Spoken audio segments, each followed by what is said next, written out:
Welcome to the Carl Jackson Podcast. On today's podcast, listen, guys, we have some great news for you. We're going to talk about what happened in last night's primaries. But before we get to that, I'm going to speak to Megan Clementi. She is with Redo Voting. This is great news for all of you that may be concerned about election irregularities. We'll talk about that next. Redeemed, rehabilitated, and real entertaining. This is the Carl Jackson Podcast. All right, welcome to the Carl Jackson Podcast. Listen, I got to tell you that I'm really excited to have our guest on today, Megan Clementi. She is the Director of Communications with Redo Voting.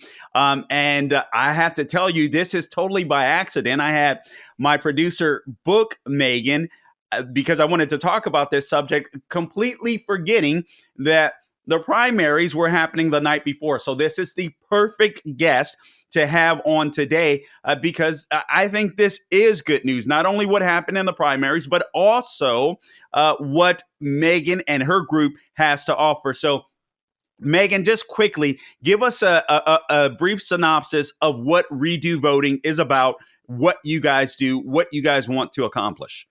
Absolutely. First of all, thank you so much for having us on the show. We're really excited. Redo Voting is going to revolutionize the way that we do voting. It's the first automated, it's completely auditable, it is digitally secure, it's a large-scale voting system, and we rely on the fact that we have secure technology using SHA-25512 encryption. We're completely accessible.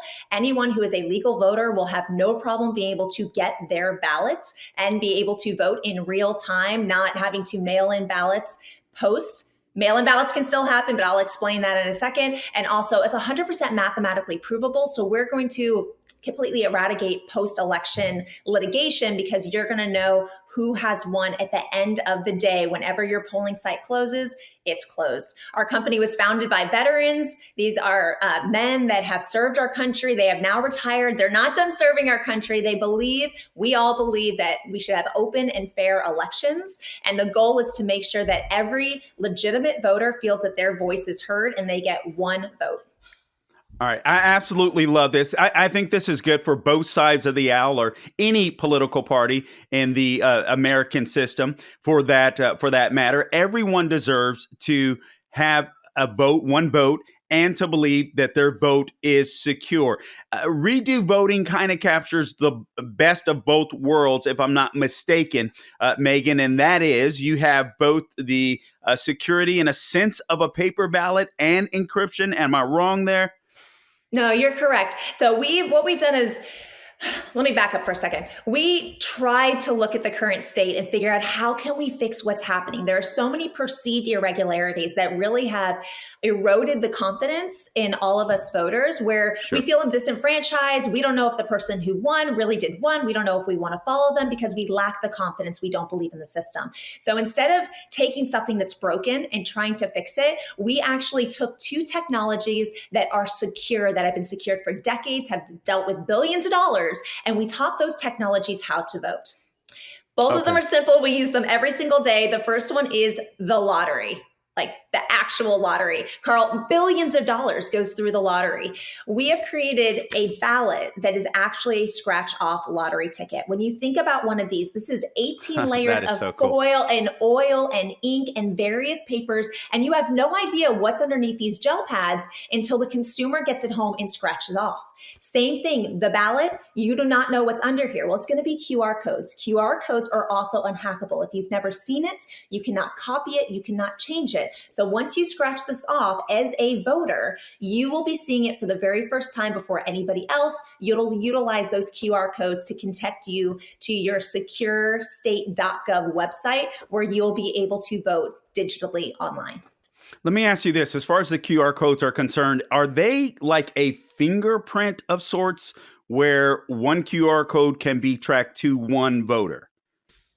So this will make sure that only one person can vote. When we get to this bottom section right here, when you scratch this off, there'll be a barcode. So this piece of paper is connected to nobody. You think of a lottery ticket could be worth millions of dollars, but a ballot is not connected to anybody. So it's not until you were to pick this up that this would get scratched off. You'd have a barcode. It gets scanned into the computer. You would then connect it to your state issued ID, which also has a barcode. Our IDs as of March of 21 are real ID compliant in all 50 states. So that connects you as one human being with one address. You can't have multiple addresses. You can't have name discrepancies like Megan A. Clementi versus Megan Clementi. It is all under that one address, that one identification, which gives you one vote.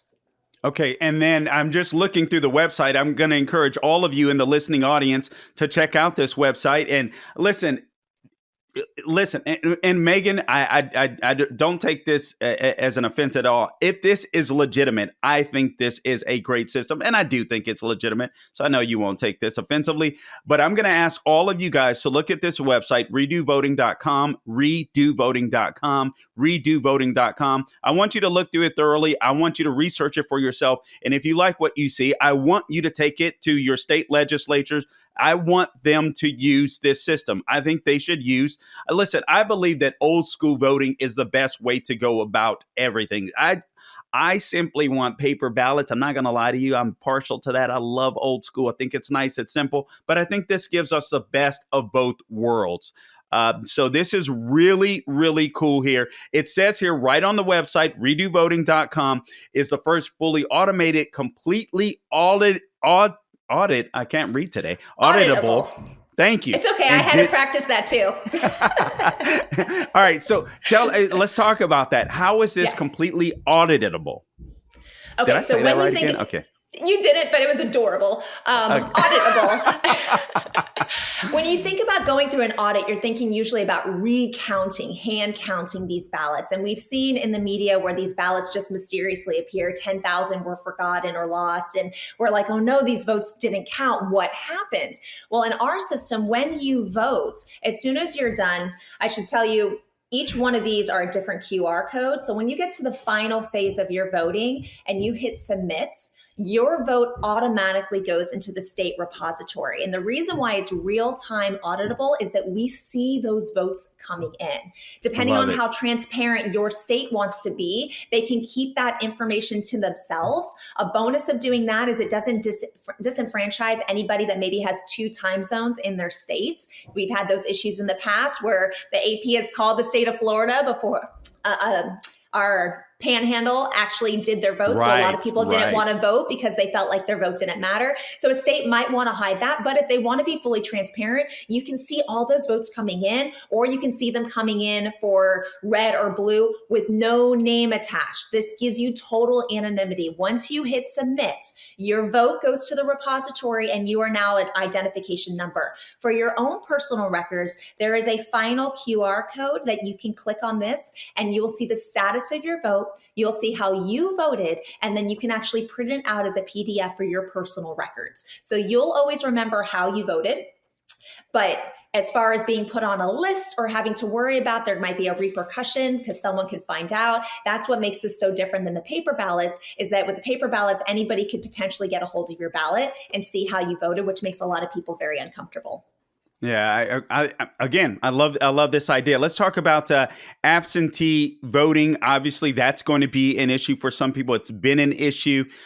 There's been plenty of irregularities concerned with absentee mail-in voting. That's going to be a concern. Tell us how redo voting fixes that issue. Absolutely. So the cool thing about redo voting is we can make this work with existing systems. We highly recommend you use redo voting on its own. And if you do, you can either do it completely in person, completely mail in, or a hybrid, which is most likely what states are going to do. So if you chose to go the mail in ballot route, especially for military or for those that are abroad for work or for school, what's going to happen is you're going to have to go through your state verification system to attain your ballot, just like you would in a regular process. When you do that, you're going to have to enter in a 4-digit passcode. That's basically your passcode, so that when you vote, it's going to have you verify who you are and enter in your passcode that nobody else knows. That's what's giving us that extra layer of security. Once you do that, you can vote in real time. There's no more making sure that you have your ballot at the post office by a certain time on election day and then waiting for your election ballot to arrive so it can be counted. If your polling site closes at 8 o'clock, then your Secretary of State can hit a button at 8:01 and you know who won for your state. Like if you are an astronaut in space, you can vote in real time for your various candidates in your state. All you have to do is have internet. The beauty about this, not only is it in real time, not only is it audible, so if anything strange is happening, we can see that those irregularities occurring and we can alert the polling precincts or the police precincts to investigate any peculiar activity.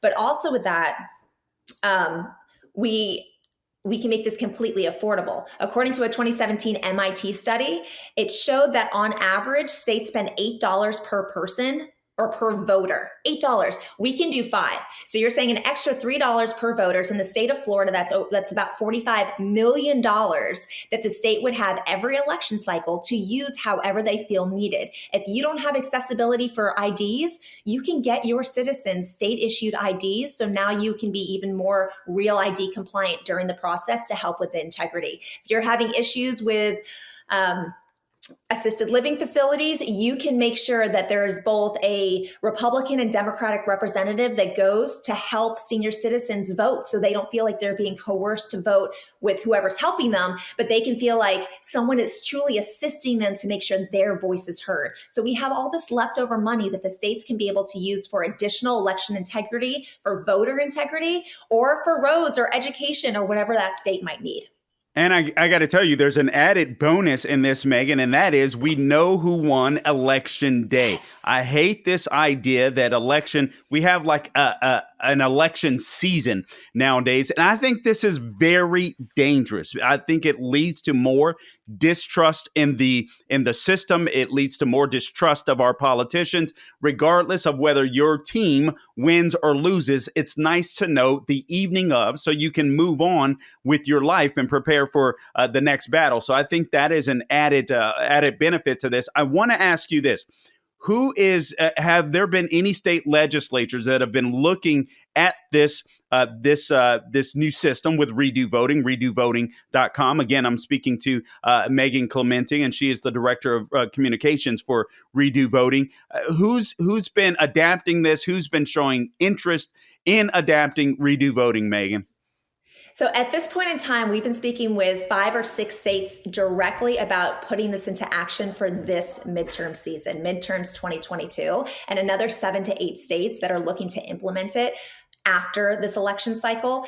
I can't say who yet. As soon as we have everything finalized, we'll make the announcement of who we're going to be working with. Until that time, we're keeping that to ourselves. But right now, 5 or 6 states are making all the necessary moves to put this into action, which is really exciting because if you think about it, this is a way we can actually unify our country. Election integrity should not be something that is a conservative issue. This is something that we should all believe in. This is the American ideal, that we have a republic and that we, the people, have a voice and we get to decide what happens by electing the people in place that represent us. So this is an exciting time. The more states that can participate in this, the more confidence we can bring back to the voters. And I think the voter turnout will actually increase as well because people will feel like their vote actually matters. You know what? And we saw that in Georgia, didn't we? Georgia and their election security measures, everyone was hem-hawing and talking about how it was going to be disparaging to lower income or Black and minority communities. And it simply didn't happen. They had better turnout from everyone in Georgia. There was a Black woman that I quoted a couple of weeks ago on a podcast, 70 years old. And she said everything that she had been hearing led her to believe that things weren't going to bode well for her in the Georgia primary season. And it was the total opposite. She came out afterwards and she couldn't believe how much easier things were and how confident she was that her vote was counted. And this should be the case for everyone. I don't care if you're Republican, Libertarian, Conservative, Democrat, far left leaning, crazy nutso, whatever. This is America. You should feel secure that your vote counts and that your voice matters, even if you happen to lose the election. We talked about this briefly here, Megan, but I just want to hone in on something again here. You say, or Redo Voting says, that this system is unhackable. Is that even possible? Just give us a little more. Give us a little more when it comes to this claim that it is unhackable. It is unhackable because we're utilizing technology that's been around in decades that hasn't been hacked. Right now, the SHA-2 encryption that we're using, it is a one-way thread. It is going from the voter straight into the state repository. There's no password that can be hacked for someone to intercept. There is a quantum physics equation that is on our website that when you go to frequently asked questions, you can see this equation and the probability of someone being able to intersect a specific person's vote at the exact time that they're voting is nearly impossible. And even if you were to try to figure out how to do that, there's a 30% chance they're voting the way you want them to. So if you look at that quantum physics and you see what the probability is, it's null. And you're talking about the potential of one vote. This is not like ballot harvesting where it's hundreds or thousands of votes by an individual. This is something that is very secure. The idea of the QR code, you would have to see the QR code, manipulate it, before the voter can utilize it. Because of that lottery ticket technology and the gel pad that's over it, no one can see the QR code to be able to change it and then to manipulate it on the actual card. The only way to do that is to have the voter's permission. And if you have the voter's permission, you can just tell the voter what they want, what you want them to do, and they can go ahead and do it. We can't do anything about voter integrity. That is something that's up to the state and up to individuals to believe that their voice matters and whatever they want for their country, they are speaking out for. All we can do is to make sure that the election process has integrity and that the people believe in it. Right now, it's 20% of Americans believe in our process. We got to do way better than that. And I think Redo Voting can actually make that happen. Let me just go through quickly some of the steps that are printed right on the card. Step 1, voter registration. Scratch off to register or upgrade your voter registration for this election. So you scratch the square above to expose the QR code. Scan the QR code with your mobile device or camera-equipped computer. Then click on the link that appears. Step 2. Is the election day ballot. Do not scratch off until polls are open. That's interesting. So you don't do the scratch off until the polls are open and you are ready to vote. You scratch the square above to expose the QR code. Scan this QR code with your mobile device or camera-equipped computer. Then click on the link that appears and then choose your candidates and proposition choices on your secure individual ballot. I'm sorry, I can barely read this here with my eyes. On your individual ballot slate and securely submit your encrypted ballot. So it makes things pretty easy, makes things pretty secure. And again, I do believe I'm a old school. I love the idea of paper ballots, but if this is encrypted, this gives us the best of both worlds. So I wish you guys a lot of success in this. Is there anything else that you'd like to share with the audience? Perhaps something that I didn't mention or ask that you think is very important for the listeners to know? Well, I think that we have a lot of benefits and we spoke about those benefits. I think it's a big deal that we can reduce the need for early voting. You were mentioning how interesting it is that you don't want to scratch this off till election day. If you scratch it off and it's exposed, someone could see it and potentially manipulate it, right? So you want to make sure you are not seeing this until it's actually exposed because you don't have to wait in line. Think about all the people that don't vote because they can't get off of work.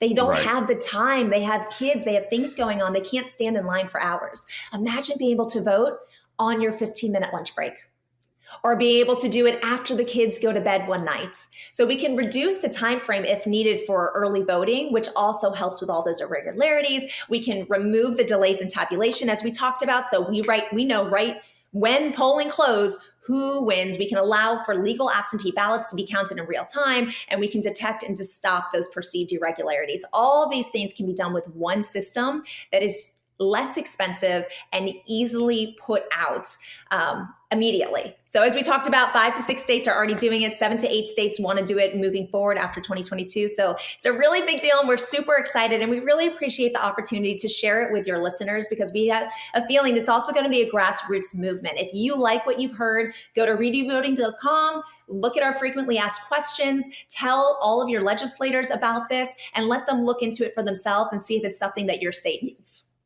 We'll make sure as well that we post a link to this in our podcast so you guys can check it out. We'll close with this so you can respond to this. Redo voting. I'm just looking again at the bottom of the page, and it says, and you touched on this, but just to add emphasis to it, reduces the need for early voting. I love that. I don't believe in election season, and that's afterwards, Megan. I don't want 30 days of counting afterwards. And frankly, I don't want 30 days of voting beforehand. To me, that just lends itself to irregularities, all right? It lends itself to that, eliminates delays in tabulation, and allows for legal ballots, including absentee military ballots, to be cast in real time via a secure browser. I love this. And then if I scroll up a little bit, the mathematical election assurance, which you talked about, fully auditable and transparent. I think I got the word right. Real-time results.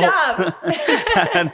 No equipment required, and digital paper receipt. I love that. Digital paper receipt, browser-based registration, and voting. So these are the things that are included with Redo Voting. Again, I'm going to encourage you to tell your state legislators to take a look at this. Redovoting.com, redovoting.com, redovoting.com. Megan Clemente, this is fascinating. This is great news, in my opinion, looking forward, because I think one of the ways that we can unite America is to make sure that we believe that our elections are secure. And that goes for everyone. So God bless you for what you guys are doing at Redo Voting.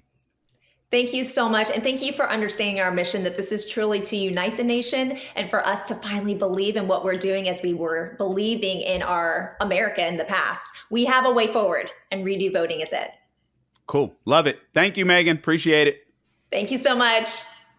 I hope you guys enjoyed that interview with Megan Clemente of Redo Voting. Again, check out the website, redovoting.com. I want to move on to what happened overnight in some of the primaries and some of the takeaways that I think are important for us to understand. I think first and foremost, listen, what happens in California no longer stays in California.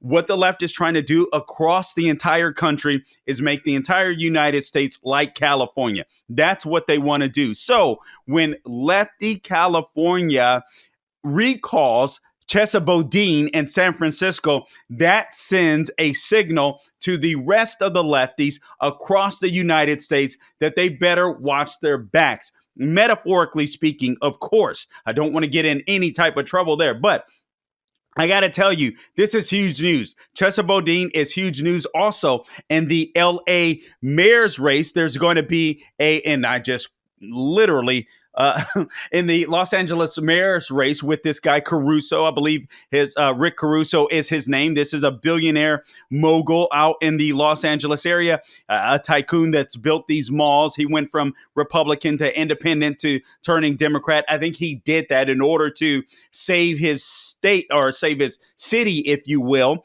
But nonetheless, this guy is a more moderate type Republican or a moderate in the middle type Democrat, whatever. His policies are going to be much better than Karen Bass. So I hope that people will come out to vote for him in the general election, because there is going to be a runoff between the two in November. He did not meet the 50% threshold, but this gives him plenty of time to continue to make the case for LA residents and against Karen Bass. Karen Bass would be a disaster for Los Angeles, just like the current mayor Garcetti is. These are woke social justice warriors. The only thing that they have on their side is they believe that other woke social justice warriors, regardless of skin color, will vote for them simply because of their skin color or what's between their legs. This shouldn't be the case. LA residents, if you want to be safe, start ignoring these far left-wing radicals.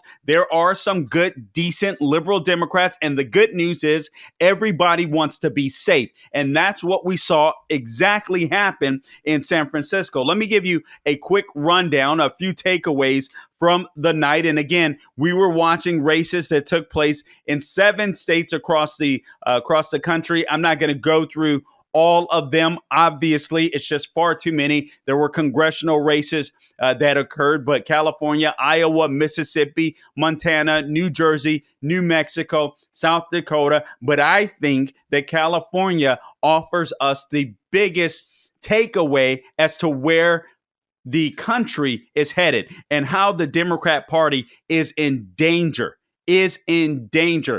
I don't want to put the cart before the horse, so to speak. But if this energy remains, if you guys in the Republican Party and the conservative movement, and those of you that are just common sense voters, perhaps you're in the middle, you're not necessarily a Democrat or Republican, you're an independent, but you're a common sense thinking person, you don't want to see what we saw in 2020. You don't believe that crime on every corner should not be prosecuted simply because the criminal happens to be Black or Latino or so on, etc. Because you know the ones that are impacted the most, it's going to be the minority communities, inner city communities. Anyway, we'll get into that. But again, this Los Angeles mayoral race is huge. Everyone expected Karen Bass to just to win that race outright. It didn't happen, and then it switched where they expected this guy Caruso to win. It didn't happen. Again, under the 50% threshold, so they will have a runoff. So keep your eyes on that. The recall of Chesa Boudin in San Francisco is another race. Voters overwhelmingly voted to recall this fool in San Francisco, as a book is called.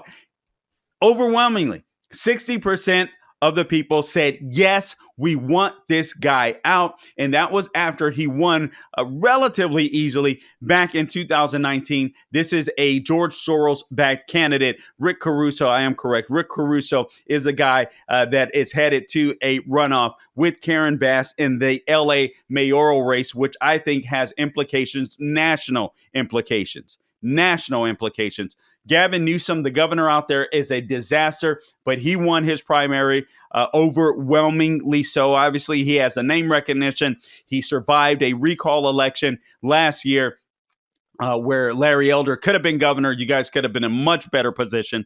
But he wins overwhelmingly. He will face his opponent in November as well, a Republican opponent out there. So we'll have to wait and see what happens. Hopefully the Republican opponent will take some lessons from Larry Elder and give some people some specifics regardless of what party they're associated with. He will tell people in California how he can help to make their lives better in order to defeat Gavin Newsom. Gavin Newsom is a complete and utter disaster. He's backed by the far left, the nephew of Nancy Pelosi, Speaker of the House. The only reason California has any money is because Joe Biden is the president.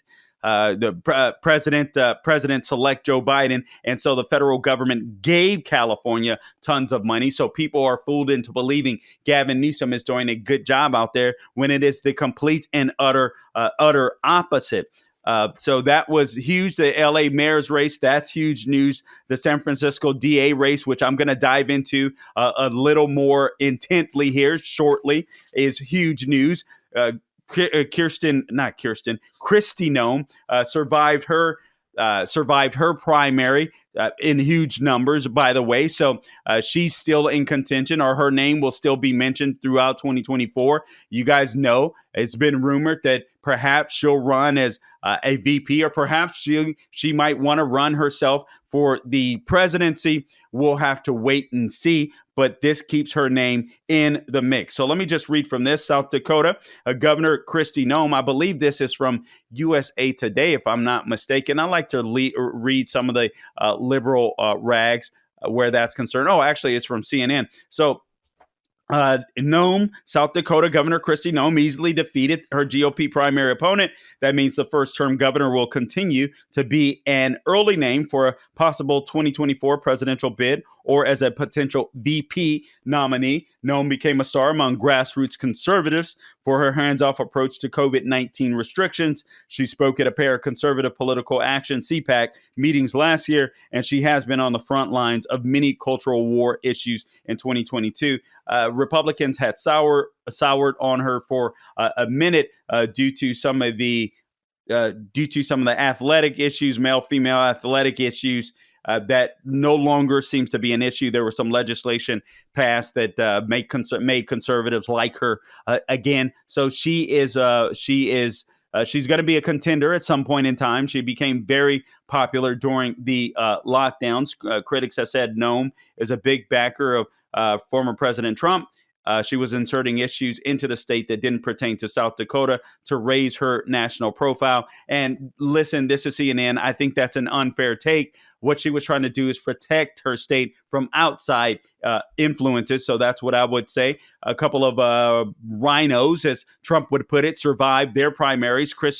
Representatives Chris Smith and Jeff Van Drew in New Jersey. Jeff Van Drew, you guys might remember, he was a Democrat, but he was getting a lot of pressure from the far left of his party after he won election to Congress just a couple of years ago. He switched to being Republican, and he was backed by Trump at that particular point because he was a moderate. So to expect this guy to act like a Republican, I knew that wasn't going to happen. So those are a couple of, now listen, don't congressional races are a totally different beast. Trump has a fantastic track record with his endorsements. There's no doubt about it. But these people have name recognition. Jeff Van Drew played the middle, I think, strategically, not necessarily for the left, not necessarily for the right. And I think that's what New Jersey voters wanted. Then there's the New Mexico's governor, which is vulnerable. New Mexico, a gorgeous state.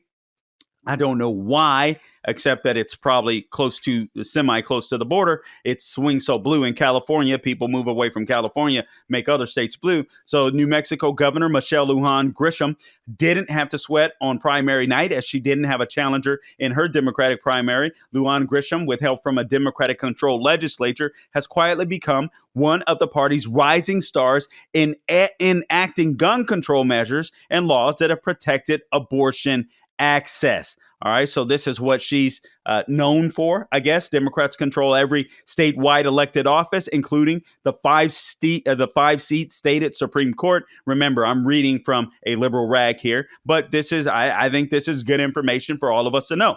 But Republicans are salivating at the chance of flipping the governorship now that former meteorologist Mark Ronchetti, I hope I'm pronouncing his name correctly, won the GOP primary last night. Political observers were quick to say the elections this fall will be more competitive with Ronchetti, a well-known TV personality and a former U.S. Senate candidate who ran as an outsider as the Republican nominee. Ronchetti is the only, this is according to Jessica Taylor of the nonpartisan Cook Political Report.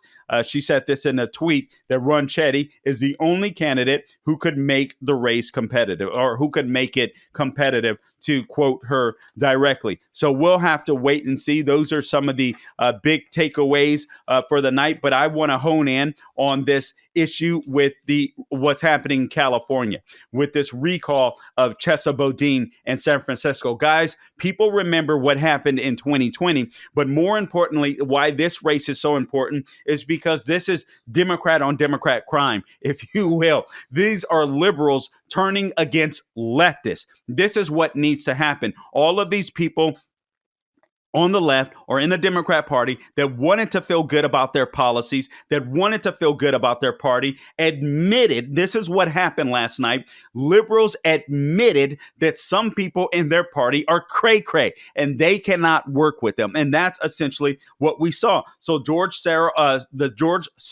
backed, and again, he was backed and put in office with the help of George Soros, who has paid millions of dollars to put these woke social justice warriors prosecutors and DA's offices across the country got a shellacking last night in San Francisco. I'm so sick and tired of this boogeyman, George Soros, and he is that. I cannot stand what this guy is trying to do in making America a Marxist nation where only the elites like himself can thrive. Totally disgusting human being. But so is Chesa Boudin. So we'll talk about him a little bit and why this is absolutely significant. All right. So again, this is a guy that's soft on crime. San Francisco said, we have had enough. They were tired with his feckless policies, his pro-criminal policies, his anti-victim policies. They had finally had enough. Here's what you need to know. The recall was actually organized and funded by liberals. That's why I say this is Democrat on Democrat crime. This is left on left crime. This gives me hope. That's what I wanted to do today. There are a lot of stories out there, good headlines out there. I'll touch on some of those tomorrow and the remainder of the week. But I wanted to give those of you guys, you patriots that are in the fight, or perhaps just common sense Americans, some hope that we can restore this country. We can reunite.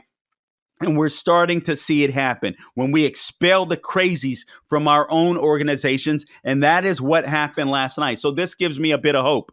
Liberal on liberal crime, lefty on lefty crime, Democrat on Democrat crime, however you want to frame it, it is good news for the entire country. Again, this recall was organized and funded by liberals in San Francisco, no less. Boudin's recall is a wake-up call, not just for California, again, but for woke prosecutors all across the nation. We'll get into some of those names. So Boudin, these are the things that he stopped prosecuting. Hat tip Daily Signal. He stopped prosecuting thefts, burglaries, shoplifting, drug cases, and other crimes that basically turned the city of San Francisco into a nightmare for both businesses and the people that live there and want to call and continue to call San Francisco their home. So you guys have seen the video. We've all seen the video of these mass shoplifting rings that go around to some of these fancy, very expensive stores. They steal stuff. They come up, roll up in cars.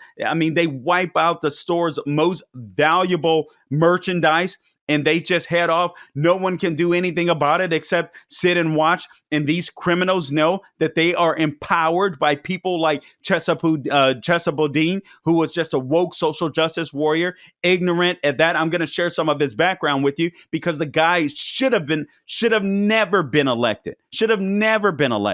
And guys, if you're on the left or if you're a Democrat, if you're a sensible Democrat and a liberal, listen, pay attention to your common sense. Don't play the partisan game. I know, well, Carl, look at you. You vote Republican. No, I don't. I vote conservative. And if Republicans suck, I will not vote for them unless the only other option I have is some left-wing nut that I do not want to vote for. I would never vote for a Democrat. I'm sorry. I think the Democrat Party is cray-cray, but this gives me hope for some of those within the Democrat Party, not to mention the Democrats Party's racist roots. I had some uninformed liberals coming at me the other day, so I had to put them in check. But nonetheless, that's the day in the life of the CarlJacksonPodcast.com.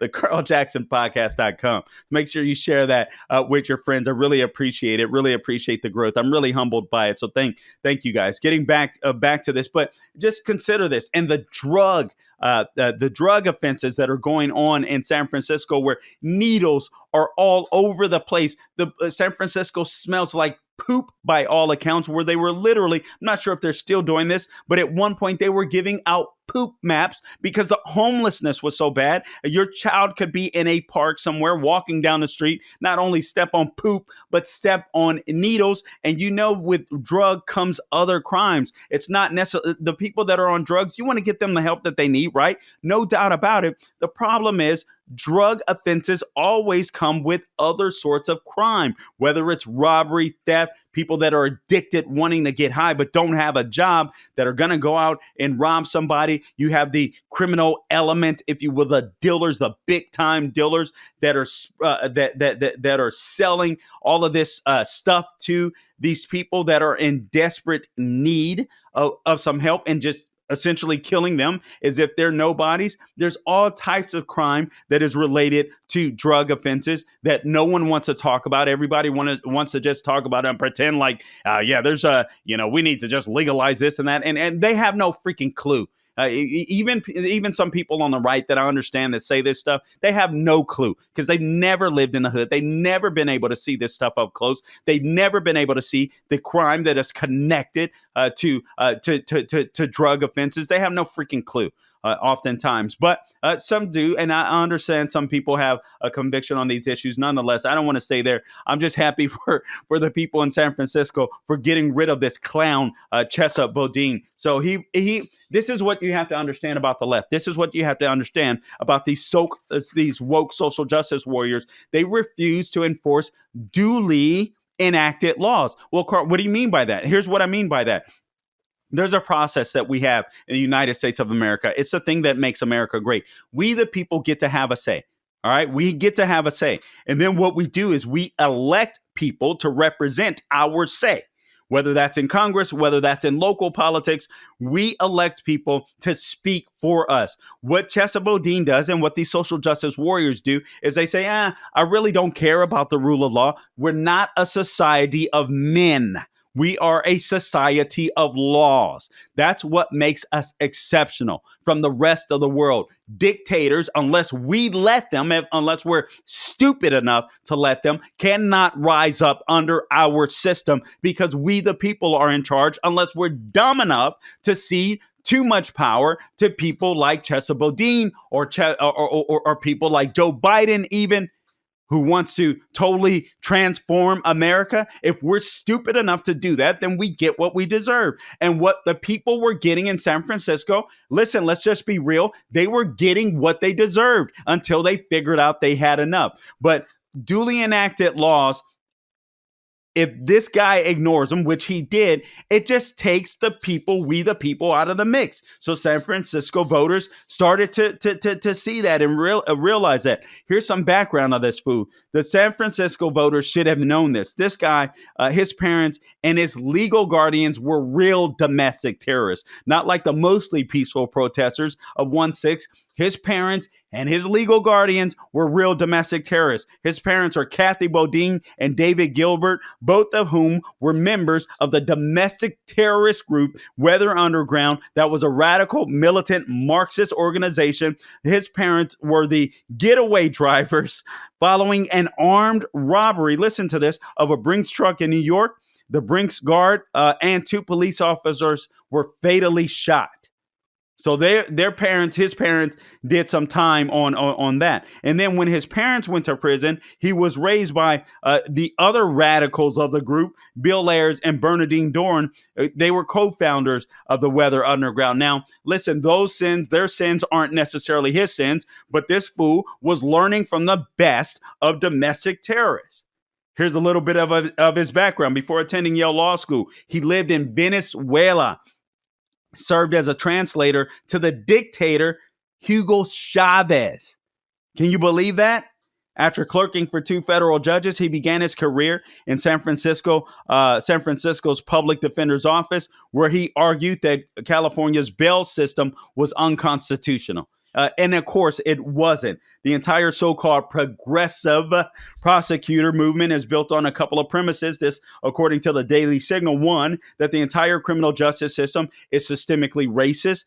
I'll tell you why that's stupid. And then 2, that to fix the system, you have to reverse engineer and dismantle the criminal justice infrastructure. And nothing could be further from the truth. 1, for the first point, that is that the entire criminal justice system is systemically racist. I already mentioned this at the beginning, but it bodes well to reiterate it. And that is the fact that if you let these criminals out, if you're soft on crime, guess where criminals come from? Typically, they come from impoverished areas, inner city areas. Not all the time, obviously, but the vast majority of crime occurs in urban areas. Let's be honest.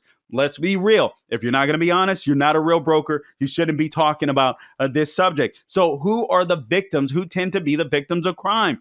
Good people, decent people that just want to get by and pay their bills and live a peaceful life end up being the victims of crimes when these woke on crime, these or these woke social justice warriors, these soft on crime DAs allow these criminals to be released from jail, no catch bail system, all of that kind of nonsense. And then the second premise calls for criminals to be catered to rather than victims. The second premise was that to fix the system, you have to reverse engineer and dismantle the criminal justice system. Nothing could be further from the truth, because when you do that, again, you put the criminals before the victims. So Boudin and other rogue prosecutors didn't count on liberals in the inner city saying we had enough.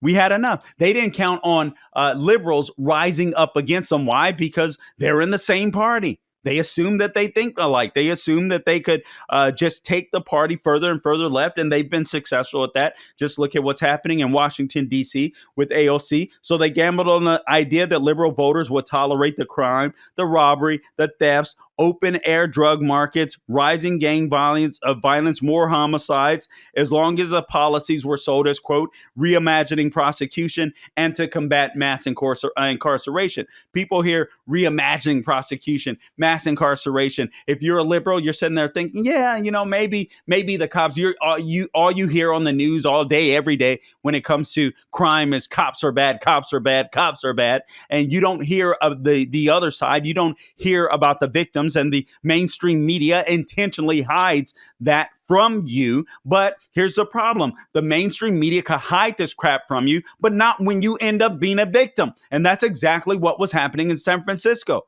A lot of these people that helped to get this recall started happen to be of the Asian community. And why? Because crime against Asians is prevalent in the Bay Area. Unbelievable. So here's what George Soros and Boudin believe. They believe inner city residents and voters are stupid. That's what they believe. That's what your own party, that's what these people, the Chesa Boudins, the elites in the Democrat Party, that's what they believe about you Democrats and liberals that have common sense. You're stupid. You're stupid. You're going to follow along with everything they say, even if you're getting bashed on the head by some criminal, but you're going to buy into it because you're a Democrat and because you like their words. You like hearing the words mass incarceration. Let's do away with that. Reimagining crime or whatever the heck they say. I mean, it's insane. So they didn't realize this. Here's what Boudin and Soros didn't count on. We have a track record. Even San Francisco had a track record. California has a track record. For 25 years, crime has been dropping precipitously. Violent crime has been, even in places like California. You get these woke social justice warriors in, and then all of a sudden, oh my God, crime goes up again. People start remembering, especially when things get worse. This mass incarceration nonsense. Again, crime falling for 25 years, all of a sudden it's blowing up. These rogue prosecutors and the entire movement created, funded, and inspired, according to Daily Signal by Soros, assumed that if you just repeated racism or you blamed guns enough or you talked about the carceral state, then everyone would keep falling for their nonsense. But again, the issue is once people start becoming victims, then guess what? People resort back to self-preservation. And the media can no longer, the mainstream media, which is complicit in violent crime, the very people they claim to protect, the Democrat Party and the extension of the Democrat Party, which is the mainstream media, the very people they claim to protect, they hurt with their policies. And people had enough. That's why this story is so huge. And this nonsense has spread all across the country with the help of George Soros. And I pray and I believe there's going to be a wake-up call. There's going to be a wake-up call. Here's the bottom line. People in the hood, they want to be safe too. They want to be safe too. The criminal element in urban areas makes up a very small percentage of the populace. And the rest of the populace, the other 95, 96, 97% of people want to be safe and just live their lives. Walk down the street, know their children can attend school without being shot. Everybody wants that. They want criminals to be held accountable. Everybody wants that. Everybody wants that. Man, they just want prosecutors to prosecute cases. They just don't want an unfair system, a system that they believe is unfair. And I understand that. I understand that. But I'm telling you, this is a wake-up call. Now, we got to pay attention. We got to look at what's coming. Gascon could be next. George Gascon in L.A. I hope that fool is recalled. That could happen as soon as July. You also have this Marilyn Mosby, Baltimore, black female, Kim Foxx of Chicago, all of these soft on crime DAs, crime skyrocketing in all these areas. It wasn't great in the first place because Democrats have been too soft on crime. So these places weren't great in the first place, but they have gone to hell with gasoline draws on. They simply have. Now, here's the one thing about the Chesa Boudin race and Chesa Boudin being recalled. It is up to the San Francisco mayor, London Breed, who's a woke social justice warrior herself, although not as bad as the others, not as bad as Marilyn Mosby and Kim Foxx, at least in talk, at least in theory. So she has to appoint someone. Someone will finish serving out Boudin's term until November, until someone else is elected. So hopefully she selects someone good, because these people, if they grow an attachment to Mayor London Breed's appointment, then they're stuck with this person. So hopefully they don't get fooled in the next few months. I hope these people that organize the recall of Chesa Boudin has a DA already in mind, someone that is going to enact and enforce the laws that are on the books. All right, guys, I appreciate you tuning in to this podcast. I hope that it has been informative. I hope that it has been encouraging, because it should be. Keep up the good fight. You are doing a great job. Pat yourself on the back a little bit. The night didn't go completely our way, but we saw some great inroads, in my opinion. The LA mayor's race, that is phenomenal. We're even at a point where there is a runoff, in my opinion. And the fact that Chesa Boudin and San Francisco not only was recalled, but in a huge margin, 60% of the voters out there said, yes, we want his butt out.